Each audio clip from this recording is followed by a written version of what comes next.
Sumbangan. Buat apaan? Itu Palestina, tapi itu lu sumbangan satu di depan nungguin Lu tuh. sumbangan Palestina recehan kayak gitu, lu ngirimnya aja gimana coba? Lu ngirimnya gimana? Ini lewat Ustadz Somad. Ini.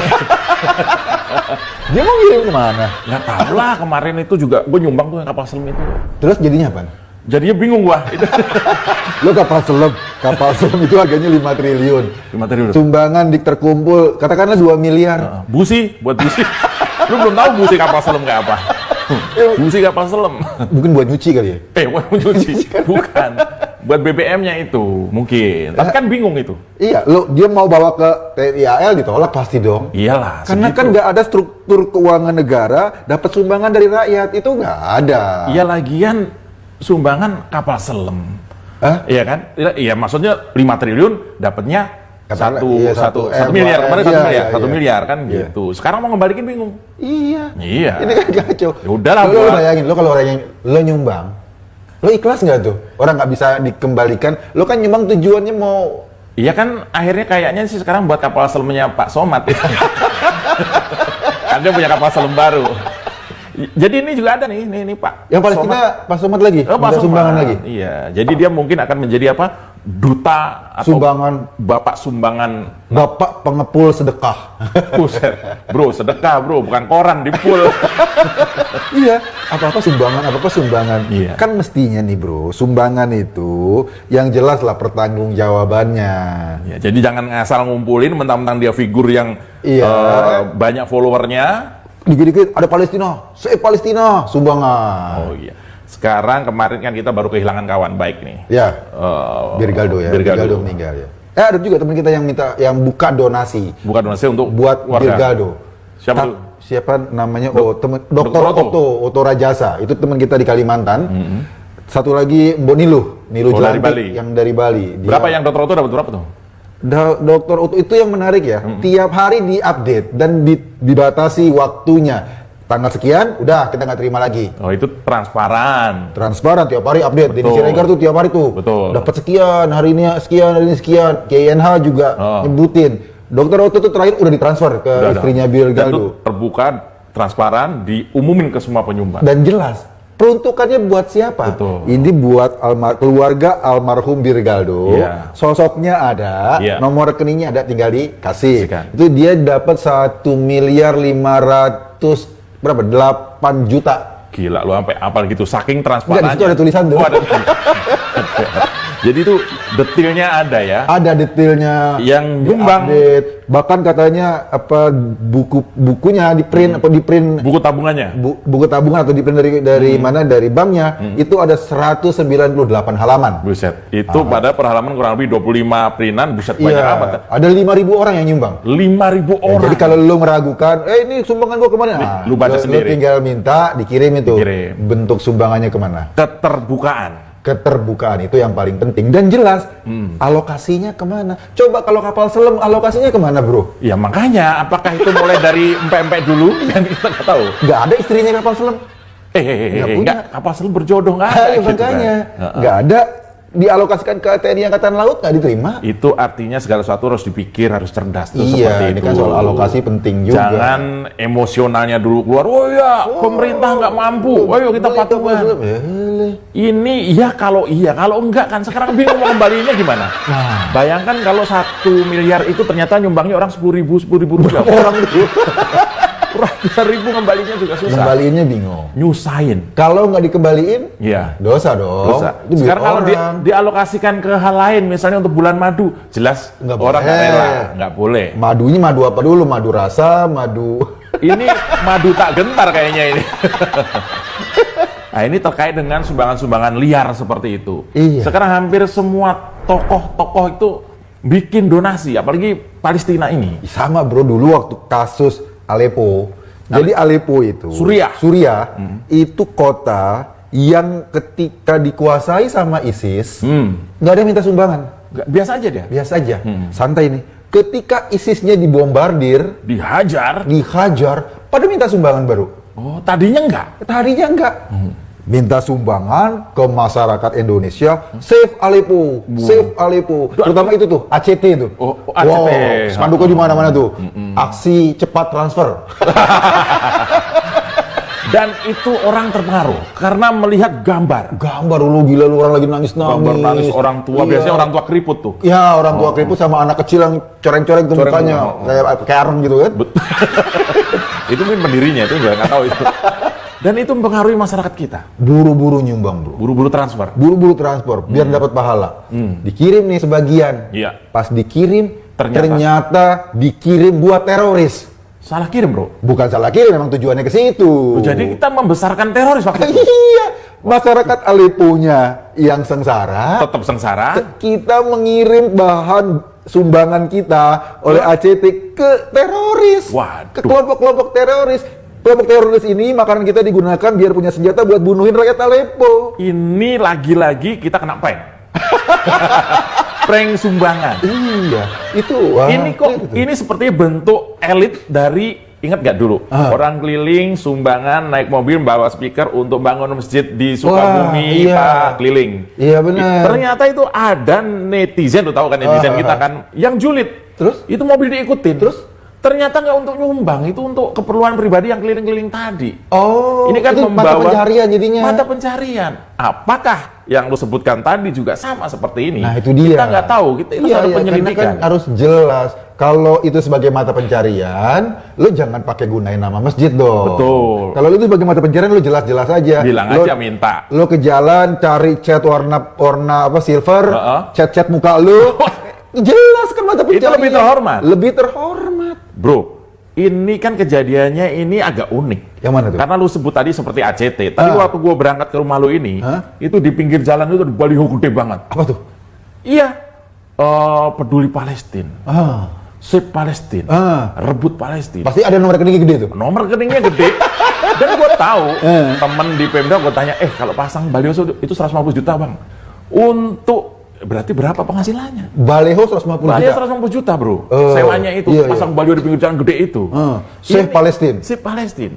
Apakah itu juga mirip-mirip Aleppo nantinya? Nah, itu dia. Harus itu yang ada harus kita audit.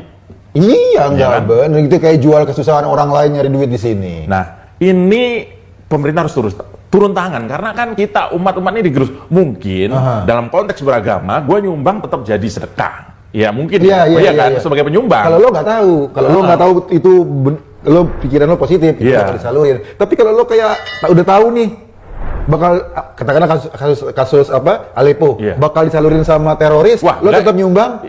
Berarti gue nyumbang, lo bantuin teroris, lo ikut membunuhi masyarakat. Ingat gak kemarin Densus mengamankan kotak-kotak amal? Itu sejenis bro kayak gitu. Sejenis, sama aja. Berarti ini kita di prank habis-habisan soal sumbangan. Nah itu dia, makanya hati-hati. Dulu ada sumbangan, sumbangan berhadiah. Wih, itu judi itu.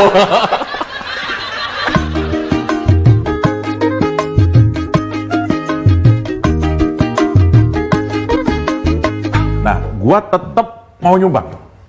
Nyumbang apa nih? Nyumbang darah, nyumbang Indomie? Nyumbang doa dulu, Bang. Jadi sebenarnya gimana? Kita nih mau nyumbang nih, tapi Palestina ini tiap tahun loh. Iya. Tiap tahun ada seperti ini. Ada kasus gini, kalau misalnya lo mau nyumbang, yang paling pantas tuh, yang paling gampang kalau di Indonesia itu, lo ke PMI misalnya. PMI itu udah jelas. Nah, PMI kan jelas. Lembaganya lembaga resmi. Iya. Kalau lo pingin sedekah, kita punya Basnas. Oke. Badan Amil Zakat Nasional. Itu juga resmi dan bisa dipertanggungjawabkan. Tapi kalau lo nyumbangnya buat sedekah, lo lebih baik di sekeliling lo tuh. Lo kan tahu, ada temen lo yang susah 4 hari belum makan. Iya. Lo ingat gak bro? Ada orang namanya John Ru dulu tuh. Kenapa? Iya, dia juga aksi sumbang-sumbangan gitu. Gue ikut nyumbang itu waktu itu. Oh iya? Iya, ternyata dipotong 30% sama dia. Buat operasional. Masih ingat kan John Ru almarhum belum sih? Belum ya? Belum sih. Ya maksudnya namanya udah nggak didengar lagi. Oh, dia ngumpulin sumbangan juga? Ngumpulin sumbangan juga. Dan dia dengan frontal, dengan jelas. Dia ngomong potongan 30%? 30% buat operasional. Wajar katanya. Oh. Ini gimana? Ini fenomena begini jangan-jangan juga ya itu dia. Persentase yang di... Lo kira, katakanlah lembaga-lembaga sumbangan yang gede-gede itu, kayak semacam lembaga-lembaga donasi itu, hidupnya dari mana? Dibiayai dari mana? Oh, dari ngambil potongan itu? Direksinya siapa yang biayai? Oh, kan pasti dari situ. Jadi kalau gua numbang 100.000 itu mungkin ya kalau disalurkan tuh nggak 100.000 ya? Ya enggak lah. Ya kan mereka pasti direksinya butuh gaji. Ini terjawab kenapa mereka bisa pasang iklan yang sangat masif, gila-gilaan iklannya itu ya. Iya, dapat dana dari publik. Bukan cuma tadi kan lu bilang tuh kotak-kotak amal. Kotak-kotak amal. Nah, ternyata para teroris ini yang tadinya kan apa dia ada macam-macam nyari dananya kan. Bantuan dari luar negeri, kadang-kadang kemudian dia ngerampok, menjual narkoba, toko emas jual narkoba. Sekarang ada fenomena baru, kotak-kotak amal itu. Kotak amal. Bikinnya gampang. Dari kaca gitu, tambah stiker, ada gambar masjid sama wajah anak-anak sekolah, anak yatim, tempel kemana-mana. Kita kan nggak sadar ya, belanja ada kembalian cemplung. Kita tulus saja. Tulus saja kita pikir bener buat anak yatim. Itu kan nggak jauh beda dengan yang sering orang-orang atau kadrun-kadrun itu tuduhkan. Kenapa? Iya, menjual agama untuk kepentingan pribadi, ya kan? Iya. Kalau menjual buat kepentingan pribadi sih nggak apa-apa, buat makan lo, buat beli mobil, buat teroris bro. Ini mau untuk membunuh lagi. Untuk membunuh. Lo ngaku sumbangan ini buat anak yatim, tapi ternyata membuat orang jadi yatim. Oh, nah, itu kan bahaya. Jadi ternyata bukan sumbangan untuk anak yatim, tapi sumbangan untuk buat anak-anak jadi yatim. Itu yang bahaya. Kemarin gua nyumbang juga buat janda itu. Kalau bukan nyumbang itu namanya. Oh iya, nafkah, gua lupa. Kalau ini zaman dulu ada tuh bro, sumbangan apakah ini kan kita cari solusi nih, ya kan? Kita debat tapi cari solusi. Dulu ada tuh, zaman gue SD tuh, bapak gue sering nyumbang tuh ke pemerintah itu. Ya berapa lah, 50.000, 100.000 itu, terus mengharap hadiah itu. Oh itu apa? SDSB? Ya SDSB. Sumbangan dana sosial berhadiah. Iya. Jadi itu dikelola oleh apa Mensos dulu ya. Tapi itu legal ya waktu itu kan? Oh legal, dulu itu legal. Tapi kalau nyumbang kan nggak ikhlas kan? Hadiah. Iya. Lotre. Kayaknya gua hidup dari ini hadiah itu kayaknya gua tuh. Bapak gua tuh nggak tahu tuh, Badung banget tuh. Yang sekarang ini kan itu sudah tidak ada. Sumbangan juga liar lah, seolah-olah gitu seolah-olah liar.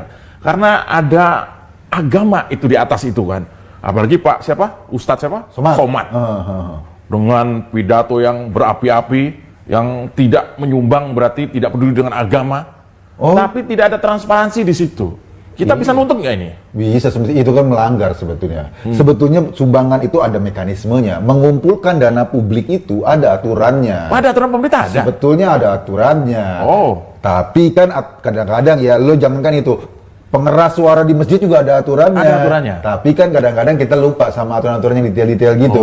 Ini juga ada aturannya. Oke, aturannya dilanggar, tapi minimal lo transparan dong. Ada websitenya sekarang misalnya kan gampang diakses. Siapa yang nyumbang, siapa ada angkanya di situ. Angkanya kalau bisa ditampilkan transaksinya.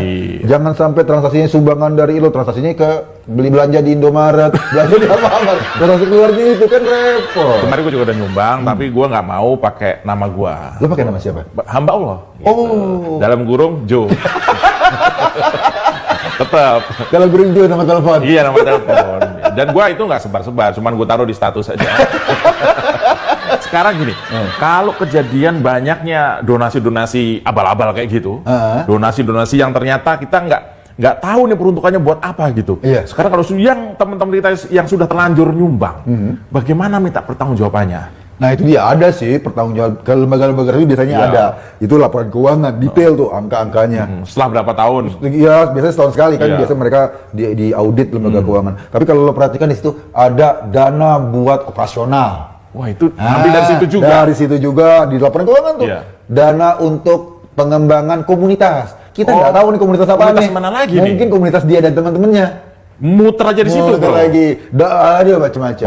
Jadi kalau seandainya kita mau ngelacak laporan keuangannya, banyak yang aneh juga. Tapi kan kebanyakan kita nggak peduli tuh sama itu. Jadi saran gua sih, kalau lu pengen ngebantuin. Gua jadi males tuh ke yang nggak jelas-jelas itu. Gua kemana nih? Gua banyak teman-teman mau nyumbang. Gua bingung mau mengarahkan. Kalau lu pengen ngebantuin, katakan ada temen yang kasus Gergado, kita kenal. Siapa yang mengumpulkan? Kita lihat orangnya, credibility orangnya. Kredibilitas orangnya dulu. Itu penting dong. Kalau orang dan dia diarahkan kemana nih sumbangan? Dia terbuka nggak? Kalau misalnya ada nih, lo ngomong-ngomong jangan bilang-bilang ya gue bikin sumbangan. Nah, kalau makin tertutup udah tinggal deh. Yang ditutup itu kita patut curiga. Yang kedua, dahulukan orang yang lo kenal kalau lo pengen bantu. Lo gua kenal sama lo. Iya. Gua kenal. Gue sering kan ngasih lo kan. Lu jangan gitu dong. Lu apa lu bilang tadi? dahulukan orang yang kenal, yang lo tahu kebutuhannya gimana. Gua juga sering terima dari lo. Bukan ngasih ya, terima. Oh, maksudnya lebih utama sekitar kita. Saudara lu, orang-orang yang lo kenal, yang lo tahu pasti duitnya digunakan dengan baik. Sekarang kalau lembaga negara atau apa ya, sebut saja LSM atau ormas yang kira-kira kita lebih yakin, lebih aman. Gua sih jelas, kalau lembaga negara itu ada Basnas, ya. Badan Amil Zakat Nasional. Oh ya, itu jauh lebih apa ya, proper ya, lebih proper lah. Kalau lo pengen ke lembaga katakanlah masyarakat, gua jelas dah ada NU, ada Muhammadiyah. Ini gue percaya deh. Iya, ketimbang yang lain-lain tadi buat teroris. Betul, ini dua lembaga yang mungkin sudah kita lihat kapabilitasnya ya. Ya, menyumbang ke situ. Ada Lazisnu NU, ada Lazismu Muhammadiyah. Oh, iya, udah nyumbang ke situ. Lebih enak. Ya kalau gitu kita nyumbang ke sebelah keluar. Duluan ya. Ya.